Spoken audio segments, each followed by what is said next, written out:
अब दोस्तों अगला पढ़ते हैं हम तेजा जी। कौन सा जी? तेजा जी। तेजा जी। तो देखो दोस्तों अपन पढ़ते हैं तेजा जी।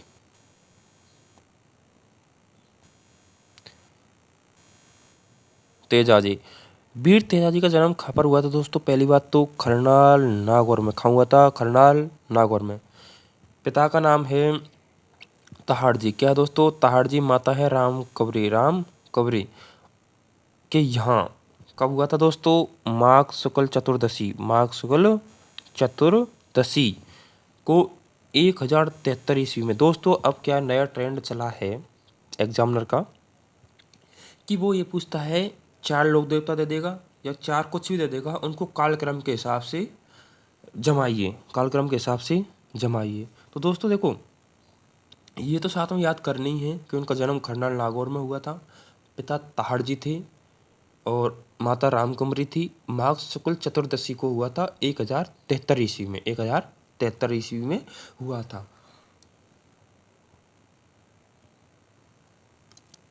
जब तेजाजी अपनी पत्नी पेमल को लेने अपने ससुराल पनेर गए थे। तेजाजी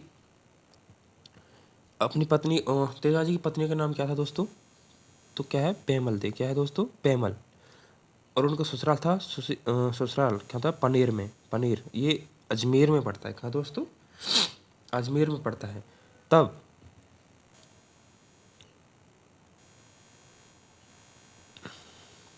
कहाँ गए थे? उनकी ससुराल पनेर थी। तो दोस्तों एक बार रिवाइज करते हैं।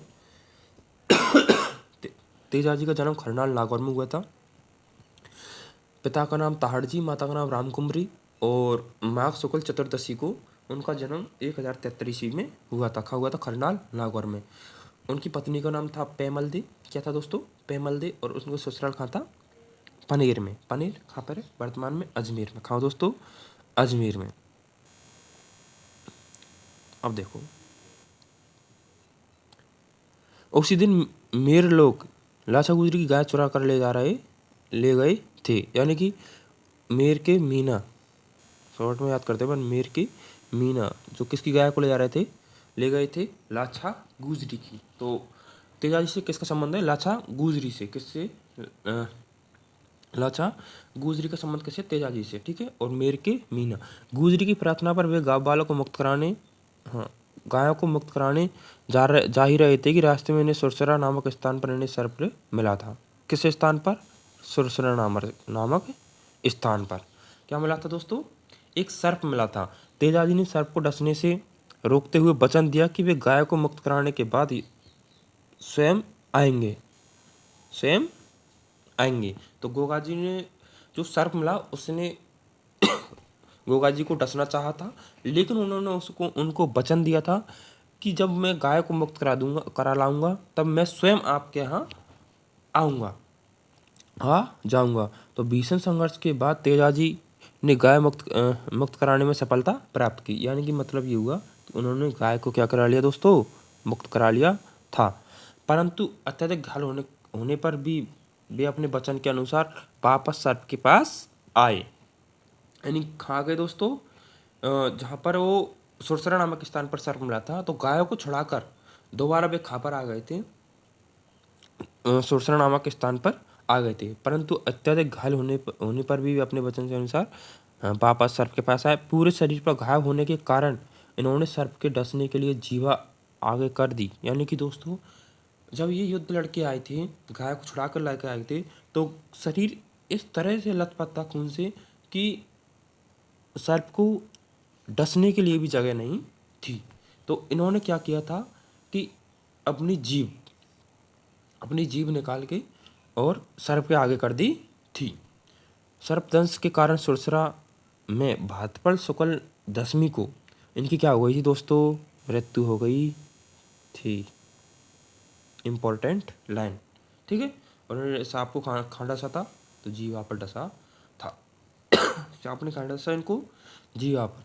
तेजा दशमी मृत्यु कहाँ पर हुई थी? सुरसरा नामक स्थान पर। कब हुई थी? भाद्रपद शुक्ल दशमी को। ठीक है। सुरसरा खाओ किशनगढ़ अजमेर में। तेजाजी यानी कि तेजा दशमी यानी भाद्रपद शुक्ल दशमी को के अवसर पर पंचमी से पूर्णिमाता पर्वत नागरों विशाल मेला लगता है। यानी तेजा दशमी बोलते हैं भाद्रपद शुक्ल दशमी को, के अवसर पर पंचमी से यानी भाद्रपद शुक्ल पंचमी से और पूर्णिमाता पर्वत नागरों विशाल मेला लगता है। Important line. ठीक है दोस्तों। अब देखो दोस्तों, तेजा जी भी गोगा जी की ही तरह नागों के देवता के रूप में पूजनीय हैं। यानी कि तेजा जी क्या है, नाग, जैसे गोगा जी को पूजा जाता है नागों के देवता के रूप में, इन्हें भी नागों के देवता के रूप में पूजा जाता है। किनको? तेजा जी को। तेजा जी को तलवार धारण किए घोड़े पर सवार योद्धा के रूप में दर्शाया जाता है। यानी कि तलवार धारण कर घोड़े पर सवार योद्धा के रूप में दर्शाया जाता है। आगे, जिनकी जीवा पर सर्प डस रहा है, तो ये इनकी पहचान है कि जिनकी जीवा पर सर्प डस रहा है वो कौन है? तेजा जी। कौन है दोस्तों? तेजा जी। अब अगला, इनकी मान्यता क्या है? मान्यता है यदि सर्पदंशित व्यक्ति के दाएं पैर में तेजा जी की तांत या डोरी बांध दी जाए तो उसे विष नहीं चढ़ता है। देखो भैया, गोगा जी में क्या था, जहार पीर के नाम से उनकी पूजा करते हैं तो विषदंश क्या हो जाता है? प्रभावहीन।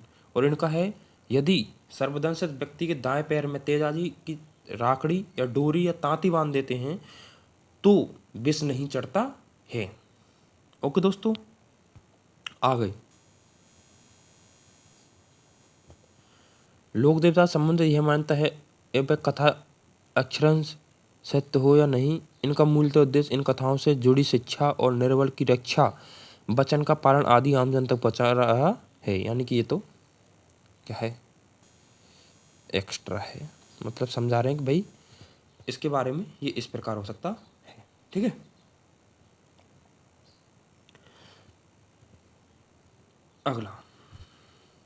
अगला है पाबूजी। कौन है दोस्तों? पाबूजी। एक बार रिवाइज कर लेते हैं अपन। हाँ देखो भैया, वीर तेजा जी का जन्म खाऊंगा खरनाल नागौर में। माता का नाम था रामकुंवरी, पिता का नाम था क्या था? तहाड़ जी। उनका जन्म माघ शुक्ल चतुर्दशी को 1073 ईस्वी में हुआ था। सॉरी दोस्तों। तेजा जी अपनी पत्नी पेमल को खाने गए थे पनीर उनके ससुराल में। नेक्स्ट, तब जो वहाँ पर मीना या मेयर के मीना लोग थे, वो लाचा गुजर की गाय को ले गए थे। तो उन्होंने इनसे क्या की थी? मदद मांगने की गुहार लगाई थी। तो तेजा जी क्या किए थे? तेजा जी उनकी गाय को छुड़ाने जाते हैं तो सुरसरा नामक स्थान पर इनको एक सर्प मिलता है जो इन्हें डसने की बोलता है। तो तेजा जी सर्प से वादा करके जाते हैं कि मैं जब उनकी गाय को छुड़ा लाऊंगा तो मैं स्वयं आपके पास आ जाऊंगा। ठीक है। तो कहाँ पे मिला था सर्प? सरसरा नामक स्थान पर मिला था। जब वो वापस छुड़ा के आए थे तो तेजा जी इस प्रकार घायल थे कि और खून से इस प्रकार लथपथ थे कि उनको डसने के लिए सर्प को एक जगह भी खाली नहीं दिखी। तो आगे चल के तेजा जी ने क्या किया था? अपनी जीभ आगे कर दी थी जिस पर उस सांप ने डसा था। और आगे चल के सुरसरा नामक स्थान पर, सुरसरा जो किशनगढ़ में है, भाद्रपद शुक्ल दशमी को क्या हो जाती है? इनकी मृत्यु हो जाती है, जिसे तेजा दशमी भी बोलते हैं। के अवसर पर पंचमी से यानी कि भाद्रपद शुक्ल पंचमी से पूर्णिमा तक क्या चलता है? पर्वसन नागौर विशाल मेला लगता है। तेजा जी को गोगा जी की तरह क्या बोलते हैं भैया? नागों को देवता भी बोलते हैं। ठीक है। और तेजा जी का प्रतीक है कि तलवार धारण किए घोड़े पर सवार योद्धा के रूप में। ठीक है दोस्तों। दर्शाया जाता है जिनकी जीवा पर क्या डस रहा है? सांप। सबसे अच्छी पहचान है इसकी कि उनकी जीवा पर क्या डस रहा है? सांप डस रहा है। उनकी मान्यता है कि जिसको भी सांप डस लेता है वो उनकी दाएं के पैर में, जिसको सांप डसता है उनके दाएं पैर में तेजा तांती या तेजा डोरी बांध दी जाए तो वह विष नहीं चढ़ता है।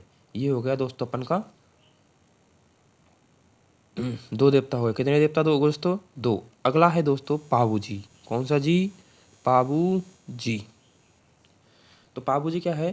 पाबू जी का जन्म कहाँ हुआ था भैया? दादल जी के यहाँ, दादल जी के यहाँ उनके पिता का नाम था दादल जी। क्या था दोस्तों? दादल जी। दादल जी। कब हुआ था? 1239 ईस्वी में। कब हुआ था दोस्तों? 1239 में। कहाँ हुआ था? कोल्लू मंडल। वर्तमान में कहाँ हुआ दोस्तों? ये फलौदी में दोस्तों। कहाँ है दोस्तों? फलौदी। कहाँ दोस्तों? कहाँ चला गया? फलौदी में। फलौदी। ओके दोस्तों, कहाँ चला गया? फलौदी में चला गया है। इतिहासकार मोहम्मद नैन्सी महाकवि मोर्जियासिया और लोगों से में प्रचलित, यानी कि कौन कौन से कवि हैं? मोहम्मद नैन्सी महाकवि मोर्जियासिया और तथा लोगों में प्रचलित मान्यता के अनुसार पावजी का जन्म वर्तमान बाड़मेर से 8 कोस आगे खारी खाबड़ के जूना ग्राम नामक ग्राम में अप्सरा के गर्भ से हुआ था। यानी कि जो इनके कौन कौन से इतिहासकार, एक मोहम्मद नैन्सी, एक कवि मोर्जी आसिया और लोगों में प्रचलित मान्यता के अनुसार पावजी का जन्म कहाँ हुआ था? वर्तमान बाड़मेर के से 8 कोस आगे खारी खाबड़ के जूना नामक ग्राम में अप्सरा के गर्भ से हुआ था। अगर वो सीधा पूछें कि पावजी का जन्म कहाँ हुआ है, तो क्या देना है? कोल्लू मंड। अगर वो इनकी मान्यता के अनुसार पूछें कौन कौन सी पावजी है, पावजी के बारे में मोहम्मद नैन्सी और महाकवि मोर्जी आसिया के बारे द्वारा पूछें तो कहाँ हुआ था? बाड़मेर से 8 कोस आगे खाड़ी खबड़ के जूना नामक ग्राम में अप्सरा की गर्भ से हुआ था। इस प्रकार जिस प्रकार पर हमको क्वेश्चन आएगा हम उस प्रकार ही उस क्वेश्चन का क्या देंगे? उत्तर देंगे। पाबूजी का विवाह कहाँ से हुआ था दोस्तों? पाबूजी का विवाह अमरकोट के सूरजमल सोड़ा की पुत्री सोड़ी के साथ हुआ था। किसके साथ? सोड़ी, पुत्री सोड़ी के साथ हुआ था। विवाह के मध्य में ही प्रतिद्वंदी बहनोई, इनका मतलब प्रतिद्वंदी इनका जीजाजी था क्या? इनके विरोध में था। तो विवाह के मध्य में ही उनके प्रतिद्वंदी बहनोई जायल नाग और नरेश जिंदराव खींची ने पूर्व बैर के कारण देवल चारिणी गायों को घेर लिया था। एंड दोस्तों क्या हुआ था कि जब ये शादी करने गए थे, कहाँ गए थे दोस्तों? अमरकोट, जो पाकिस्तान में। कहाँ दोस्तों? पाकिस्तान में। तो उनके पीछे से क्या हुआ था कि इनकी बहनोई जो जायल नागौर के थे, यानी कि इनके जीजाजी थे तो जायल नागौर के थे, नरेश थे जिंदराव खींची, उनका नाम था क्या था? जिंदराव खींची। इनमें क्या चल रही थी? पहले की लड़ाई चल रही थी। तो देवल चारनी गाय को घेर लेता है और उन्होंने वचन दे रखा था देवल चारनी को कि जब भी आपको कोई प्रॉब्लम हो मुझे याद करना, मैं जरूर आऊँगा। तो अब इसको पता चल गया। तो देवल ने आगे चल के पाबूजी से गायों को छुड़ाने की क्या की थी दोस्तों? प्रार्थना की थी। तो 3 फेरे लेने के पश्चात चौथे फेरे के पूर्व ही देवल चारणी की केसर कालनी घोड़ी पर सवार गायों की रक्षार्थ रवाना हो गए थे। यानी कि कितने फेरे खाए थे दोस्तों?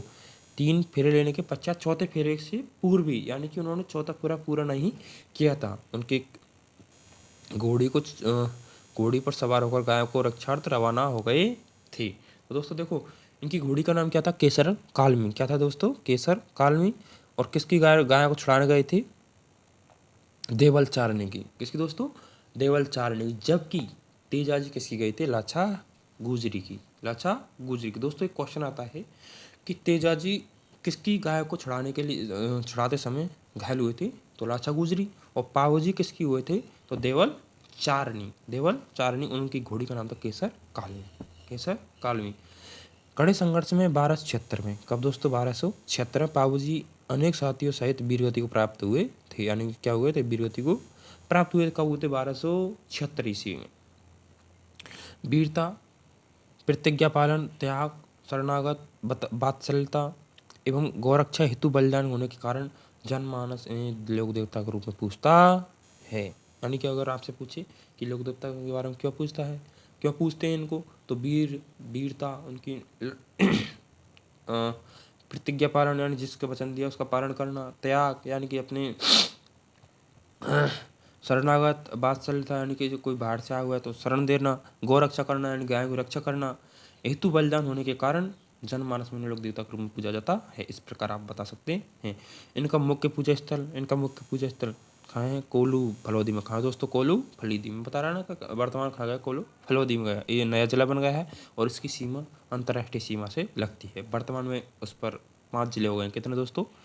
5 जिले हो गए हैं। जहाँ प्रतिवर्ष इनकी स्मृति में क्या बढ़ता है? मेला। क्या बढ़ता है दोस्तों? मेला। मैं आपको बता दूं, इनका मेला बढ़ता है चैत्र अमावस्या को। चैत्र अमावस्या को। इनका प्रतीक हाथ में भाला लिए अश्वारोही के रूप में प्रचलित है। हाथ में प्रतीक क्या है इनका? हाथ में भाला। हाथ में इनका प्रतीक चिन्ह हाथ में भाला लिए अश्वारोही के रूप में प्रचलित है। ठीक है दोस्तों। आगे पाबूजी। पाबूजी की ऊँटों के देवता के रूप में पूजा की जाती है। ये सबसे इम्पोर्टेंट पॉइंट है इनका। अगल से पहचान है कि पाबूजी को ऊँटों के देवता के रूप में पूजा जाता है। मारवाड़ में सर्वप्रथम ऊँट लाने का श्रेय भी पाबूजी को ही जाता है। किसको जाता है दोस्तों? पाबूजी को ही जाता है। तो मारवाड़ में ऊँट लाने का श्रेय किसको जाता है? पाबूजी को जाता है। ऊँटों को स्वस्थ होने पर भोपियों द्वारा पाबूजी की फड़ का वाचन किया जाता है। अगर ऊँट बीमार हो गया है और उनको जब उनको फड़ बोली जाती है तो स्वस्थ होने के बाद इनके क्या की जाती है? फड़ का वाचन किया जाता है। ग्रामीण जनमानस में इन्हें लक्ष्मण का अवतार मानते हैं। ये इंपॉर्टेंट है दोस्तों कि इन्हें लक्ष्मण जी का अवतार मानते हैं। आई से दोस्तों समझ में? तो एक बार अपन दोबारा रिवाइज कर लेते हैं थोड़ा पापू जी को। ठीक है दोस्तों। देखो दोस्तों, अपन अंडरलाइन किया है कि पापू जी का जन्म कहाँ हुआ था? कोल्लू में। कहाँ हुआ था? कोल्लू फलोदी में वर्तमान में। कहाँ हुआ था? 1239 ईस्वी में। कहाँ हुआ दोस्तों? 1239 में। और किसके घर हुआ था? धांधल जी। इनके पिता का नाम क्या है? धांधल जी। आगे चल के इतिहासकार मोहम्मद नैन्सी और मोड़जी आसिया मोड़जी आसिया और लोगों में प्रचलित मान्यता के अनुसार पापू जी का जन्म बाड़मेर से 8 कोस दूर खारी खावड़ के जूना नामक ग्राम में अप्सरा की गर्भ से हुआ था। सॉरी दोस्तों। ठीक है दोस्तों। कहाँ से? अप्सरा की गोद से हुआ था। पापू जी का ब्याह अमरकोट में सूरजमल सोड़ा की पुत्री से, जैसे सोड़ी पुत्री सोड़ी के साथ हुआ था। विवाह के मध्य में ही इनके जो जीजा थे उन्होंने देवल चारणी की गाय को क्या कर लिया? तो घेर लिया था। तो देवल चारणी ने इनसे क्या मांगी थी? मदद। क्या मांगी दोस्तों? मदद। जब इनके फेरे चल रहे थे तो उन्होंने 3 फेरे पूरे कर लिए, लेकिन चौथे फेरे में ही फेरे को छोड़कर ही ये उनकी गायों की रक्षा करने के लिए केसर काल में घोड़ी पर सवार होकर आ गई थी। 1279 की बात थी। 1276 की बात थी। ये अपने अन्य साथियों के साथ वीरगति को प्राप्त हुए, यानी लड़ते हुए वीरगति को प्राप्त हुए। आगे चल कर इनको लोक देवता के रूप में पूजने जाने लगा था। इनका मुख्य पूजा स्थल है फलौदी। क्या दोस्तों? फलौदी। कोल्लू फलौदी थी। जो यहाँ पर प्रतिवर्ष इनका क्या बढ़ता है? मेला। और मेला बढ़ता है कब? चैत्र अमावस्या को। चैत्र अमावस्या को। इनका प्रतीक चिन्ह है दोस्तों हाथ में भाला लिए हुए अश्वारोही के रूप में प्रचलित है।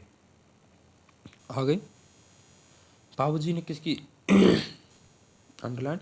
पापू जी को ऊँटों के देवता के रूप में पूजा की जाती है। ठीक है।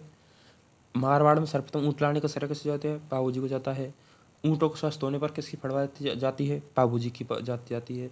और ग्रामीण जनमानस में इन्हें लक्ष्मण का अवतार मानते हैं। तो ये ज़्यादा इम्पोर्टेंट है कि पापू जी किसका अवतार मानते हैं? लक्ष्मण जी का अवतार मानते हैं। ठीक है दोस्तों। अब उनके कितने देवता हो गए? 3। एक गोगा जी, तेजा जी और पापू जी। कितने दोस्तों? 3 लोग देवता हो सके हैं। चौथा है देवनारायण जी। कौन सा दोस्तों? देवनारायण जी। आज इसको कर लेते हैं 4 देवता अपन 2 दिन में कंप्लीट कर लेंगे। सॉरी दोस्तों। देवनारायण जी ये गुर्जर समाज के देवता हैं। देवनारायण जी बगड़ावत प्रमुख भोजा और सेडू गुर्जर के पुत्र थे। यानी कि इनकी माता का नाम था सेडू खटियानी, पिता भोजा नाम था, जिनका जन्म 1223 ईस्वी में हुआ था। 1223 ईस्वी में हुआ था। ठीक है दोस्तों। पापू जी कब हुआ था? 1239 ईस्वी में। कब हुआ था? 1239 में। देवनारायण जी का हुआ कब? 1243 के लगभग हुआ है। इनके पिता इनके जन्म के पूर्व विनायक के शासक से संघर्ष में अपने 23 भाइयों सहित मारे गए थे। यानी कि इनके पिता इनके जन्म के पूर्व ही, यानी कि जिनका जन्म तब तक नहीं हुआ था, तभी विनायक के शासक के संघर्ष करते हुए अपने 23 भाइयों के साथ क्या हुए थे, शहीद हुए गए थे।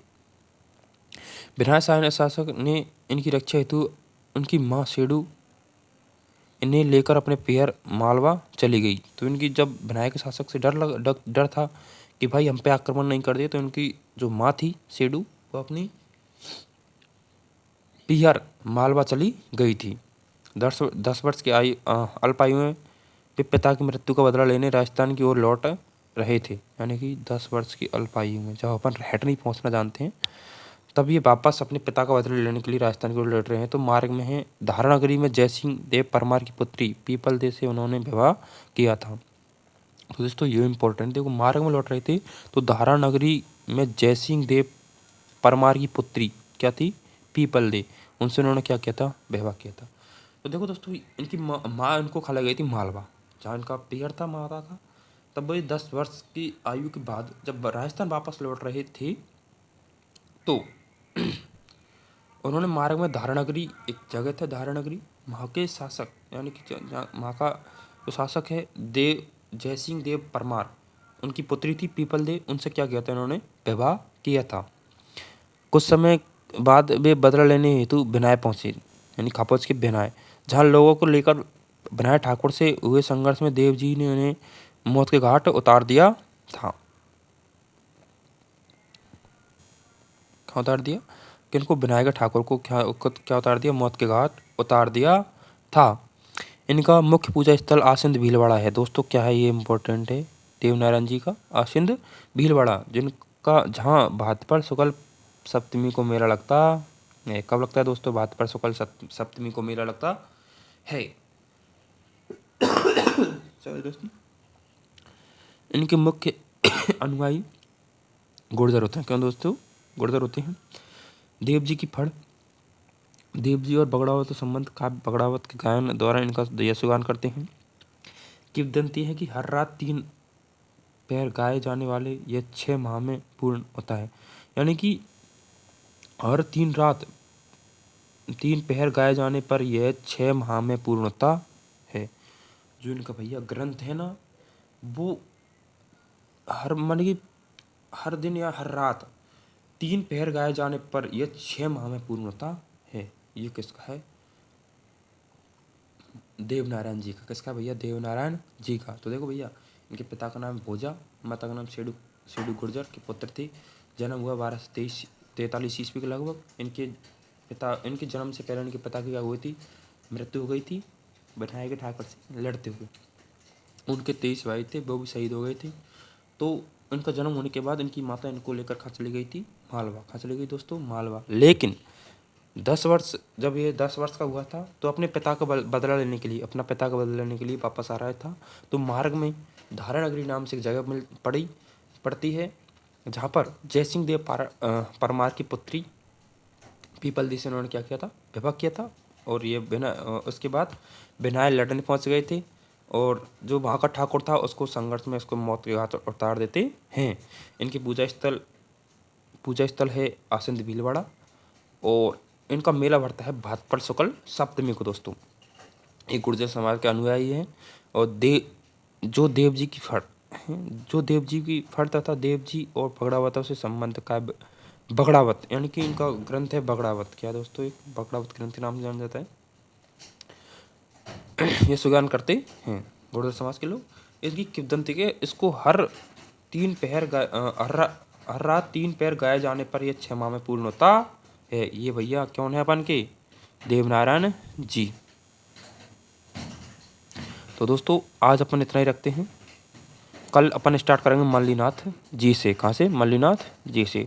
तो दोस्तों प्लीज़ आप अपना हमारा चैनल सब्सक्राइब करें, और इस बुक को अपन 1 महीने में कंप्लीट कर लेंगे। और आजकल भाई शॉर्ट नोट्स का ज़माना नहीं रहा कि भाई हम 1 लाइनर पढ़ के अपनी एग्ज़ाम निकाल सकते हैं। अभी आपने ग्रेड 3 का पेपर देखा होगा, जमादार का पेपर देखा होगा, ट्रेंड बदल चुका है। तो मेरे भाइयों, मैं जिस बुक को पढ़ा रहा हूँ जिस अंडरलाइन कर रहा हूँ इसको अपने नोट्स में लिख लें, जिससे आपको दोबारा ये बुक पढ़ने की ज़रूरत नहीं पड़े। अपने नोट्स को रिवाइज कर लेते हैं, जिससे क्या हो जाता है अपन को जो इम्पोर्टेंट लाइन है वो अपन को कंप्लीट हो जाएगी और अपन के नोट्स भी कंप्लीट हो जाएंगे। तो थैंक यू, धन्यवाद दोस्तों, और चैनल को ज़रूर सब्सक्राइब कर लें दोस्तों।